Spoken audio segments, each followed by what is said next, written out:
Hi வணக்கம், இது உங்கள் சிவி ஜோன். எல்லாரும் எப்படி இருக்கீங்க? இன்னைக்கு பற்றினா சண்டே சொல்ல நிறைய விஷயங்கள்லாம் நடந்திருக்கு. அதை ஆல்ரெடி கொடுத்துருந்தேன். இன்னும் எக்ஸ்ட்ராவும் நிறைய சம்பவங்கள் நடந்திருக்கு. விஜய் பார்வதிக்கு இந்த வாரமாவது திட்டு விழுகாமல் போகுமான்னு பார்த்தா நடக்கலை. அந்த திட்டு நடந்திருக்கு. அதுதான் நிறைய விஷயங்கள் வந்திருக்கு. சரி, பார்க்கலாம். அதுக்கு முன்னாடி பார்க்குற எல்லோரும் நம்மளோட சேனலை சப்ஸ்கிரைப் பண்ணிட்டு பாருங்கள், லைக் பண்ணுங்கள், கமெண்ட் பண்ணுங்கள், ஷேர் பண்ணுங்கள், அந்த ஹைப்பையும் தட்டி விடுங்க. இப்போ வாங்க அந்த வீடியோக்குள்ளே போகலாம். ஸோ ஆல்ரெடி பார்த்தீங்கன்னா அந்த ப்ரொமோவிலே வந்திருக்கும், நீங்கள் பார்த்துருப்பீங்க. ஹாட் சீட்டில் யார் உட்காந்துருந்தா ஃபஸ்ட்டு சேவ் யார்? கனி. அடுத்தது யார்? விஜய் பார்வதி, விக்ரம். ஸோ இதுலேருந்தே உங்களுக்கு தெரியும், அதாவது தொடர்ச்சியாக விஜய் பார்வதி, விக்ரம் வரும்போதே வந்துட்டு அவங்களாம் வந்து டாப் 5 கன்ஃபார்ம் பண்ணுறது விஷயங்கள். இப்போ கனியை வந்து சேவ் பண்ணுறதை வச்சு பார்க்கும்போது கொஞ்சம் டவுட்டாக இருக்குது, ரைட்டுங்களா? அதுக்கப்புறம் கம்புறது அப்படியே வந்துட்டு முடிஞ்சுது. அது ஒன்று முடிஞ்சுதான். இதுக்கு அப்புறம் பார்த்தீங்கன்னா ரோஸ்ட் நிறைய பேருக்கு நடந்திருக்கான். அதில் விஜய் பார்வதிக்கு மறுபடியும் ஒரு ரோஸ்ட் வந்திருக்கான். மறுபடியும் இப்போ நேற்று நடந்துச்சா கேட்காதீங்க. இதுக்கு முன்னாடிலாம் வந்துட்டு விஜய் சேதுபதி அவர்களுடைய எபிசோடெல்லாம் வந்து ரோஸ்ட் இருக்கும். ஆனால் நேற்று தான் அதிசயமாக வந்து ரோஸ்ட்டே இல்லாத ஒரு எபிசோட், அதுவும் ப்ரைஸிங் பண்ணுறாங்க. வாவ், வாட் இந்த மாதிரி நடந்ததே இல்லையாப்பா.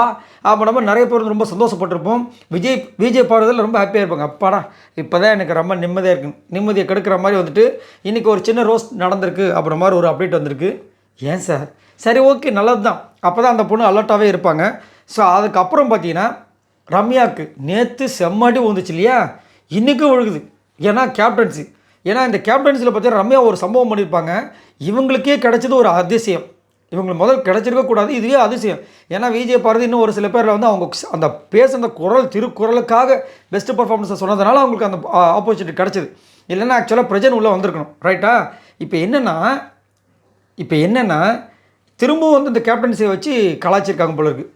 அதில் இன்னொரு கொடுமை என்னென்னா, இவங்களுக்கு கேப்டன்சி கிடச்சிருக்குல்ல, அதை இவங்க வந்து ப்ரூவ் பண்ணாமல் இவங்களுக்கு வந்து அசிஸ்டன்ட் கேப்டன்சி. இவர் வந்துட்டு யார்? விக்ரமை போட்டு விக்ரம் எந்த வேலையும் செய்யவே இல்லை. என்னையா நடக்குது? இந்த அம்மா வேலை செய்கிறதுக்கு இந்த அம்மாவுக்கு ஒருத்தங்க வேறு ஒன்றும் சொல்கிறதுக்கு இல்லை. அதனால் அவர் இந்த வாரம் ஃபுல்லாக ஓபி. இப்போ இந்த வாரம் இல்லை, அவர் ஃப்ரம் ஸ்டார்டிங்லேருந்தே ஓபி அடிச்சுன்னு தான் இருக்கார். என்னத்தை சொல்கிறது? சமையல் பக்கம் போக மாட்டார், பாத்ரூம் கழுவ போக மாட்டார். கேட்டால் அலர்ஜி. மற்றவங்களுக்கும் அலர்ஜி இல்லையா? சரி, இந்த மாதிரி ஒரு சம்பவம் நடக்குது. அடுத்தது திவ்யாவுக்கு ஒரு சம்பவம் நடந்திருக்கு. அவங்களுக்கு ஒரு ரோஸ்ட் நடந்திருக்கு. என்னவாக இருக்கும்? ஏன்னா திவ்யா பார்த்தீங்கன்னா இந்த 8 வச்ச மேட்ரு ஒரு பயங்கரமான பூதகரமான ஒரு விஷயம். இதில் வேறு வந்து 24/7 அந்த விஷயத்தை மறைச்சி வேறு, அதாவது கட் பண்ணிட்டாங்க. அது சம்மந்தமாக என்ன நடக்க போகுதுன்னு தெரியல. அதுக்கப்புறம் கமருதன் கூட வந்து பயங்கரமாக முட்டியிருப்பாங்க. இவர் பிஞ்சுன்னு சொல்லியிருப்பார். அது அப்படி இப்படி சொல்லி சண்டைலாம் போயிருக்கோம். அதில் வேறு வந்துட்டு பார்வதி வந்து கூட்டு போயிருப்பாங்க. எப்படி இவங்க வந்து பிரச்சனை கானாவனத்தை பேசும்போது இழுத்துட்டு போனாங்களோ அதே மாதிரி அதுக்கு அந்த பார்வதி பண்ணியிருப்பாங்க. அதை இப்போ வந்து கேட்பாரா கேட்டிருந்தாங்கன்னா ப்ரொமோவில் வந்திருக்கேன். ப்ரொமோவில் வந்திருந்தால் தெரிஞ்சிருக்கேன். அதெல்லாம் கேட்கல போல இருக்குது. வேறு ஏதோ ஒரு ரோஸ்ட் போல் இருக்குது, ரைட்? இதே பார்வதி பண்ணியிருந்தாங்கன்னா அது இன்றைக்கி ஒரு பூதாகரமாக ஒழிச்சிருக்கும், பெரிய கண்டென்ட்டாக மாறி இருக்கும், ரைட்? அதனால தான் கண்டென்ட் குயின் சொல்கிறாங்க விஜய் பார்வதியை. அதுக்கப்புறம் வந்து பார்த்திங்கன்னா சாண்ட்ரா வந்து அழுகிற மூமெண்ட், அதே ஆஸ் யூஷுவல். பிரஜன் போகும்போது அழுக மாட்டாங்களா? இதெல்லாம் ஒரு செய்தியா அப்படின்னு கேட்காதீங்க. அடுத்தது வந்து கமருதீனுக்கு அப்பா ஒரு அப்ரிஷியேஷன் வந்துருச்சு. ஏன்னா நேற்று நான் ரொம்ப ஃபீல் பண்ணேன். ஏன்னா நிறைய பேருக்கு வந்து அப்ரிஷியேஷன் கொடுக்கும்போது இவருக்கே இந்த ரிமோட் கேரக்டருக்காக கொடுத்துருக்கலாமே அப்படின்னு ரொம்ப யோசித்தேன். ஸோ அப்ரிஷியேஷன் வந்திருக்கு. அது எதுக்காகன்னு தெரியல. ஆனால் நேற்று ஒரு சூப்பராக அப்ரிஷியேஷன்லாம் கொடுத்தாங்க அந்த ட்ரெஸ்ஸுக்காக. ஸோ சுபிக்ஷாவுக்கு வந்திருக்கான். கிருமி நேற்று கலாச்சாங்களே, இப்போ என்ன புதுசாக ஒரு அப்ரிஷியேஷன் என்னவாக இருக்குன்னு தெரியல, பார்க்கலாம். அப்புறம் சபருக்கு அப்ரிஷியேஷனாக நேற்று தான் ஜனா வச்சு கிழிச்சார். அப்புறம் என்ன இப்போ வந்து அப்ரிஷியேஷன் என்னவாக இருக்குன்றதை வெயிட் பண்ணி பார்க்கலாம். அப்ரிஷியேட் பண்ணுற மாதிரி என்ன பண்ணாங்க? சரி, ஓகே, பார்க்கலாம். அடுத்தது பார்த்தீங்கன்னா ஒரு டாஸ்க் நடந்திருக்கு, சரிங்களா? யாரோட கேமை புட் ஆன் பண்ணுறாங்கன்னு எப்படி விஜய் போகிறத போட்டு புழக்க போகிறாங்க. அதில் கண்டிப்பாக எஃப்ஜே வந்து சொல்லியிருப்பார், இங்கேயே சொல்லியிருக்காரு போல இருக்குது. வியானா வந்து ஏதோ சொல்லியிருக்காங்க.